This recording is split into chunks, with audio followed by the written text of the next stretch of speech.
what we call a consumer society. That emerges in various places around the world around 400 years ago. And what I noticed is that at the same time a consumer society emerged, something else emerged for the first time, which was mass levels of addiction.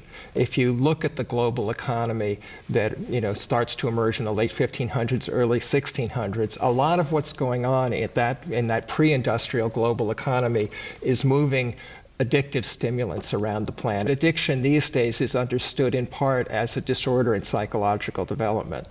And when you see addiction and consumer insatiability emerging at the same time in the same place in history, and they look similar, they both involve a lot of craving that can't finally ever be fully satiated. It goes on forever. That happens at the same time. If one of them involves a disorder in psychological development, it occurred to me, maybe both do. And what's really going on is that the intensity of ego identification, the sense that each of us is a small separate me who's very different from his surroundings or her surroundings and everything else, that sense of being bounded off and separate psychologically, that emerges as a result of the disruptiveness of the global economy. And the self-bounding that goes on, the stronger self-boundaries, leads to a sense of being cut off and empty inside, and that expresses both in consumer insatiability and in a greater propensity to addiction,